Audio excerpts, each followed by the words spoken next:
एक राजा जिसने अपने धर्म और मातृभूमि के लिए सबसे भीषण दर्द सहा। एक योद्धा जिसने मरते दम तक दुश्मन के आगे घुटने नहीं टेके। ये मराठा शेर की कहानी जो आपको झकझोर कर रख देगी, जिसने औरंगजेब के सबसे क्रूर अत्याचारों को भी हंसते हंसते सह लिया। यह कहानी है छत्रपति संभाजी महाराज की। सन 1689, जगह संगमेश्वर। मराठा साम्राज्य का वह क्षण जब इतिहास ने एक क्रूर मोड़ लिया।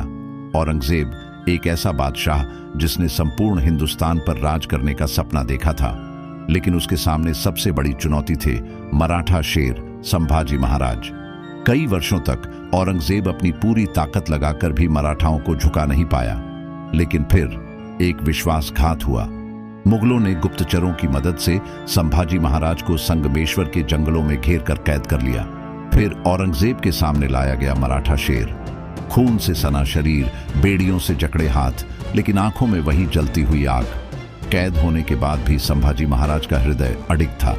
उन्होंने अपने घावों की चिंता नहीं की, बल्कि औरंगजेब को सीधे आंखों में देखकर ललकारा, अगर तुम सच में एक बादशाह हो तो युद्ध में मुझसे भिड़, धोखे से पकड़कर मुझे जीतने की कोशिश मत कर। लेकिन औरंगजेब ने उनके सामने प्रस्ताव रखा, संभाजी, अगर तुम अपनी जान बचाना चाहते हो तो इस्लाम कबूल कर लो। जवाब में संभाजी महाराज ने हंसते हुए कहा, मैं मराठा हूं, हिंदवी स्वराज्य का सेवक। धर्म पर प्राण देना स्वीकार है, लेकिन तेरे धर्मांतरण का लालच नहीं। इस उत्तर से औरंगजेब तिलमिला उठा और उसने तय कर लिया कि संभाजी महाराज को ऐसी मौत देगा जिसे सुनकर लोग कांप उठे। और फिर यहीं से शुरू हुआ इतिहास का सबसे दर्दनाक अध्याय। औरंगजेब ने आदेश दिया कि सबसे पहले संभाजी महाराज की आंखों के सामने उनके साथी कवि कलश की हत्या कर दी जाए। मराठा राजा की आंखों में आंसू नहीं आए, बल्कि उन्होंने मुगलों की ओर घृणा से देखा। इसके बाद उनके शरीर को लोहे की गर्म सलाखों से जलाया जाने लगा, ताकि उनकी त्वचा धीरे धीरे जलकर राख हो जाए। फिर औरंगजेब ने आदेश दिया, इसके नाखून उखाड़ दो। औरंगजेब के आदेश पर एक एक कर गर्म चिमटे से संभाजी महाराज के नाखून उखाड़े गए। खून टपकता रहा, पर उनकी आंखों में कोई डर नहीं। सैनिकों ने सोचा दर्द असहनीय हो चुका होगा, लेकिन संभाजी महाराज मुस्कुरा रहे थे। जब नाखून निकालने से कुछ नहीं हुआ तो अगला आदेश दिया गया, इसके शरीर को चाकुओं से गोद दो। उनकी चमड़ी को चाकुओं से चीरा गया, एक एक कर उनकी त्वचा को चाकुओं से उधेड़ा गया। फिर उन घावों पर नमक और मिर्च रगड़ी गई, परंतु वहां दर्द से कराहने की आवाज नहीं आई। बस एक आवाज आई, हर हर महादेव।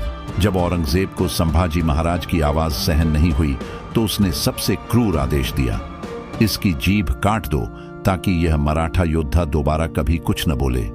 लेकिन संभाजी महाराज को शब्दों की जरूरत नहीं थी, उनकी आंखों में वही विद्रोह जल रहा था। फिर औरंगजेब ने एक और यातना दी, इसकी आंखें निकाल दो, ताकि यह कभी अपने हिंदू धर्म की शान को देख न सके। आखिरकार उनकी एक आंख को गर्म सलाखों से जला दिया गया, लेकिन मराठा शेर ने अब भी हार नहीं मानी। अंधेरा होने के बावजूद उनके भीतर जल रही रोशनी को कोई बुझा नहीं सका। अब और भी भयानक दर्द दिया, इसके हाथ और पैर काट दो, ताकि यह दोबारा तलवार न उठा सके। संभाजी महाराज के हाथों और पैरों की हड्डियां तोड़ दी गईं, लेकिन तब भी उन्होंने हंसते हुए कहा, तलवार मेरी ताकत नहीं, मेरी आत्मा है। आखिरकार जब यातनाएं भी इस मराठा शेर को झुका नहीं पाईं, तो औरंगजेब ने अपना आखिरी आदेश दिया, गर्दन काट दो। औरंगजेब चाहता था कि संभाजी महाराज दर्द से कराहते हुए मरे। अंत में उनकी गर्दन को धीरे धीरे काटा गया, लेकिन वे आखिरी सांस तक मराठा वीरता का प्रतीक बने रहे। जब संभाजी महाराज का बलिदान हुआ, तब उनकी मृत्यु का समाचार पूरे महाराष्ट्र में आग की तरह फैल गया। मराठा सेना ने इसके बाद औरंगजेब को कभी चैन से नहीं रहने दिया। यह बलिदान आने वाली पीढ़ियों के लिए प्रेरणा बना, और संभाजी महाराज आज भी मराठा गौरव और स्वाभिमान के प्रतीक हैं। एक योद्धा की महानता उसकी तलवार में नहीं, बल्कि उसकी आत्मा में होती है। संभाजी महाराज का बलिदान